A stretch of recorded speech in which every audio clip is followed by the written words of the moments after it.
তেখেতে এটা কথা কৈছে যে এইখন ইউপিএছটো আমাৰ ইয়াতে ইমপ্লিমেণ্ট হওঁ বুলি মই নটিফিকেশ্যন কৰাই নাই মডিফিকেশ্যনৰ কাৰণে কৰিব নোৱাৰোঁ কাৰণ এইখন তেওঁৰ কথাটো অমূলক নহয় যিটো ইতিমধ্যে দিলীপ দাস ডাঙৰীয়া কৈছে যে NPS ব্যৱস্থাটোৰ যিখন এক্ট PFRD এক্ট এইটো চেণ্ট্ৰেল গভৰ্ণমেণ্টৰ এক্ট এবাৰ মানি লৈছে ষ্টেট গভৰ্ণমেণ্টে যিকোনো ক্ষেত্ৰতে নহওক এবাৰ ষ্টেট গভৰ্ণমেণ্টে মানি লৈছে মানি লোৱাৰ পিছত এতিয়া মডিফিকেশ্যন তেওঁলোকৰ যোগেদিয়ে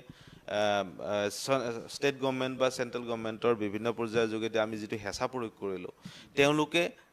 ইউপিএছটো আনিবলৈ বাধ্য হ'ল ইউপিএছটো আনিলে এতিয়া ইউপিএছটো ইমপ্লিমেণ্টে হোৱা নাই এইটো মডিফিকেশ্যন হ'ব বুলি তেওঁৰ এখতিয়াৰ আচলতে নাই আমিও বুজি পাওঁ কিন্তু আমি এটা অনুৰোধ কৰিছিলোঁ যে মাননীয় মুখ্যমন্ত্ৰী মহোদয়ক আমি ব্যক্তিগতভাৱে অনুৰোধ জনাইছোঁ যে আপুনি তেতিয়াহ'লে চেণ্ট্ৰেল গভৰ্ণমেণ্টলৈ লিখক যে অসমৰ কৰ্মচাৰীসকলে এই কম্পনেণ্টটো ভাইটেল বুলি ভাবে OPS নোহোৱালৈকে চাওক দেই আমি ইউপিএছটো এতিয়াও মানা নাই আমাৰ সকলো কাৰ্যসূচীতে আমি এইটো কথা বাৰে বাৰে যে ইউপিএছ এতিয়াও মানা নাই তেতিয়াও নামানিম কিন্তু কথাটো হৈছে কি এইটো পইণ্ট যদি আহি যায় তেতিয়াহ'লে আসন্ন এই 2-1 বছৰত ৰিটায়াৰ্ড হোৱা মানুহখিনি বাচি যাব এইটো ক্ষেত্ৰত তেওঁ কৈছে যে এইটো যেহেতু মোৰ এখতিয়াৰত নহয় মই আৰু ইমপ্লিমেণ্ট কৰাই নাই আজিলৈকে গতিকে মডিফিকেশ্যনৰ এই যিকোনো প্ৰক্ৰিয়াতে মই পঠাবৰ কাৰণে অসুবিধা হয় ইমপ্লিমেণ্ট কৰাৰ পিছতহে এইবিলাক কথা আহি যাব গতিকে এনেকুৱা ধৰণৰ যিখিনি কথা আছে যেহেতু চিফ মিনিষ্টাৰ হিচাপে মাননীয় মুখ্যমন্ত্ৰী মহোদয় হিচাপে তেখেতে আমাক এটা আশ্বাস দিছে যে এই ক্ষেত্ৰতো মই তোমালোকৰ লগত কথা পাতিম আকৌ তোমালোকৰ এই কথাবিলাকো কেনেকৈ লৈ যাব পাৰি এটা মেকানিজম উলিওৱাৰ দৰকাৰ গতিকে সেই ক্ষেত্ৰত অহা 9 তাৰিখে আমাৰ যিটো অধিৱেশন হ'ব তেওঁ আহোঁ বুলি কৈছে তাতে হয়তো আমি বেছিকৈ সময় পাম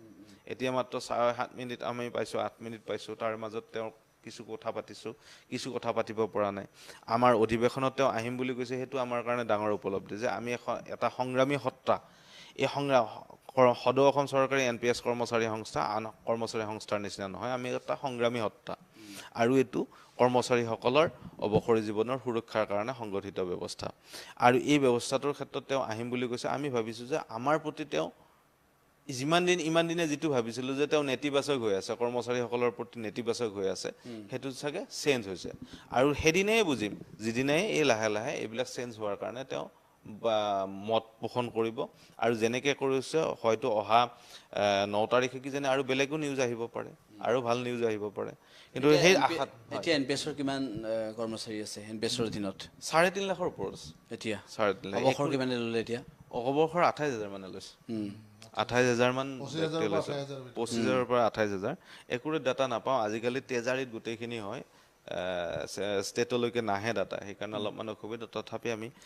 এক্সেছ কৰা মতে 25ৰ পৰা 28